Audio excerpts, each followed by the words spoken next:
And 5-4 right now, Seattle leads. We want you to join the conversation, folks. For up-to-date game information, live interaction, be sure to join us on Facebook and follow us on Twitter and Instagram. Check us out, stay connected with Root Sports. And if you have kids this age, well, then you know this is how you watch the game, with your back to it. This is what you're watching. You rarely see any of the game. All right, Aaron, back to you. I know, I like it. I like it. Dave likes the squat sitting next to me. He likes the guy's form. It's good stuff. Aaron, this is what you're in for, my friend. Absolutely. Well, he did remind us of a young Dave Valley right there. Looking good. Good form. Not nearly enough protective gear as we've already covered tonight. Same arm, too. Well, here we go. Top of the ninth inning. Paul Fry, who finished last season with single A Clinton in the Mariners system, will work the ninth. Mariners by 1. And Fry to face the bottom 3 in the order for the Rockies.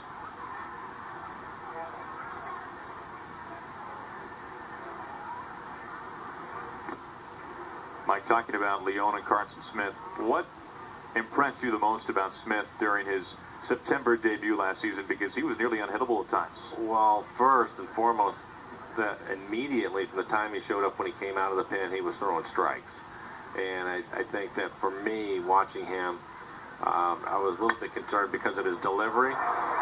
But the foot race is on. They get him. What a play by Kidlahan.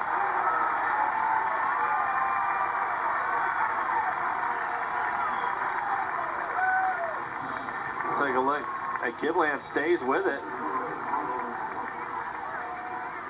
Great job just knocking it down. The ball was hit hard. And Fry doing his job covering. But then I think after that, it has to go right to his slider. What a devastating pitch that is, especially to right-handed hitters. From his arm angle and the ability to throw in the low to mid-90s and then throw the slider whenever he wanted to. He could throw it for a strike or throw it off the plate away. Was impressive. So when we talk about arm angle, you take a guy like James Paxton, for example, tall lefty, just straight over the top, coming right down at you. Then you see a guy like Carson Smith, a big right-hander who's coming out from the side a little bit. If you're a right-handed hitter, how much more difficult is that to pick up than a lefty, for example, over the top? Well, it is, because it almost, everything looks like he's throwing it almost from behind you, and the angle of it coming across the plate. And that's the reason why you saw so many swings and misses on his slider away, because of the angle of it and what the view that you're getting as a hitter. That ball just keeps moving further and further away on you. It's difficult to pick it up. And again, because he has the ability to throw 94, 95 miles an hour, you know he can get in on your hands because of the movement, especially as a right-handed hitter. He's really going to run that in on your hands. So he's tough. But the key to it all, though, is he has to work ahead of hitters, and he was able to do that last year. Really impressive stuff from Carson Smith a season ago. Final out on the books here for the Rockies.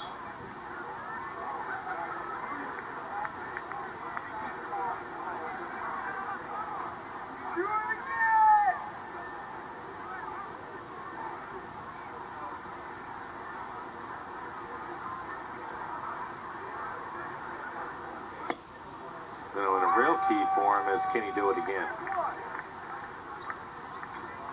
Was he in the big leagues long enough? We talked about it. Less than 9 appearances for the book, so to speak, to be out on him. Is that all it takes, is 9 outings anymore? Yeah, I think that the other clubs are aware of who he is, and they have video now, and of course they're going to have all their scouting reports. But like any pitcher, if he's able to make quality pitches and hit his spots, it doesn't really matter.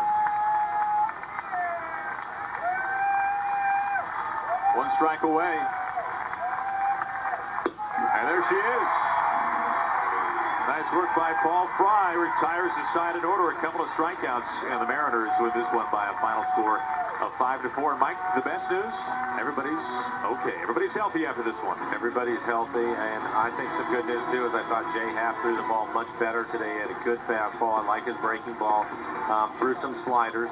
And a few times that he had runners on, he was able to get some double play balls to help him out. So he has to feel a lot better about himself as he gets his last start before the real season starts. And overall, offensively, all good things from the Mariners. We saw the big 3-run second inning. We saw A really impressive triple from Brad Miller. Yeah, that was impressive. That was on a breaking ball, too, or a little cutter that came in on his hands, and he was able to get him out of there and fire it down in the right field corner. We were wondering a little bit. He'd been ill, lost some weight. Where is he at? He looked like he was healthy tonight. Hit the ball hard, which is good to see. And the Mariners, I thought, the guys that were starting anyway, did a good job of working counts, making things difficult. So even though we're close to leaving, they didn't just mail it in tonight. They got their work in, a couple of at-bats that we saw from them. 12:05, the final start time tomorrow. Last game of the springtime. You had to like what you saw overall in the spring, right, Mike? I think that you did. I think you really, when you look at this club and the way the lineup is going to be, everybody's worried about that. We know where they're at pitching-wise. Then you throw Taijuan Walker in there the fifth. Can he keep that focus is the next question for him. But you had to be impressed with his overall spring. And really, one of the better stories, Tyler Olson. And terrific. Every spring you see somebody comes out of nowhere, and this year it was Tyler. Really pitched well and deserved to make this club.